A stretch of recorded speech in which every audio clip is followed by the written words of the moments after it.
Co-écrire le projet, c'est toujours facile parce qu'on a tous les mêmes valeurs. La question, c'est de comment on met en œuvre en fait ces valeurs-là. C'est, je pense, une ferme un peu particulière parce que c'est une ferme qui est dans un écolieu. Sur 20 hectares, en fait, il y a une activité agricole, mais aussi il y a des logements et une activité plutôt de formation, une activité commerciale où on partage des savoirs, que ce soit sur l'agricole, mais pas que, sur l'artisanat, sur le bien-être, sur les plantes sauvages aussi. Donc on est 3 familles sur le lieu à vivre chacun, voilà, avec le projet d'être à terme 7 familles, donc il y a plusieurs maisons en rénovation aujourd'hui. Il y a 3 formateurs principalement et la ferme, on est 2 temps plein et demi sur la ferme.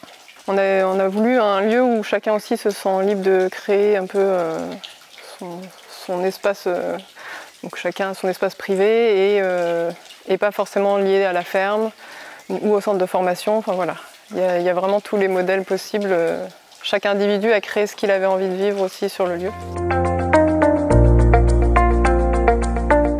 Au début du projet, on était plutôt sur un partage général du matériel et des matériaux. On a observé quand même que ça crée des frictions parce que les intérêts des différentes sociétés ne sont pas les mêmes.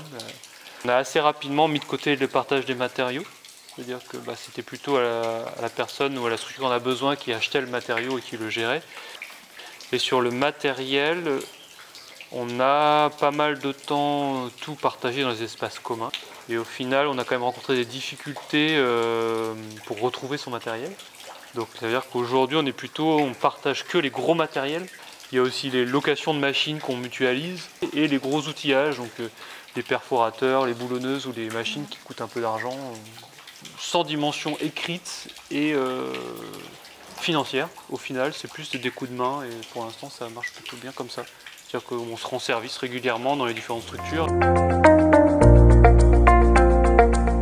Au niveau de l'éco-village, chacun a vraiment son espace privatif. On a chacun notre logement, notre jardin. Et par contre, la cour, il y a plein d'alentours qui sont communs. Chacun a sa petite bulle préservée quand même privée.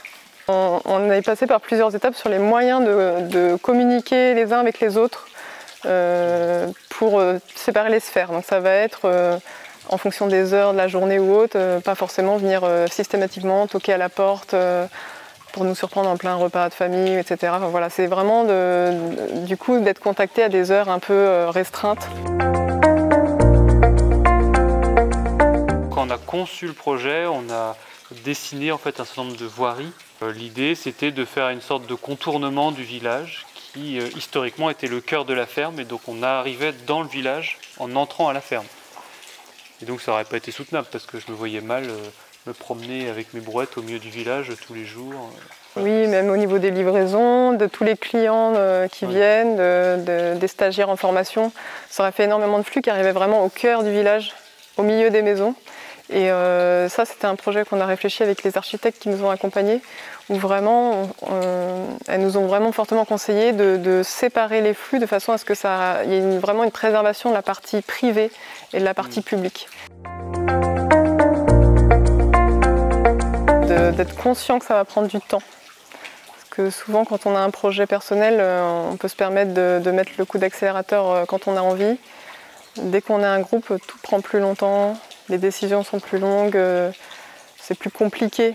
Même juste de trouver le bon lieu, de choisir les maîtres d'œuvre, de choisir les artisans, les matériaux, tout est plus long.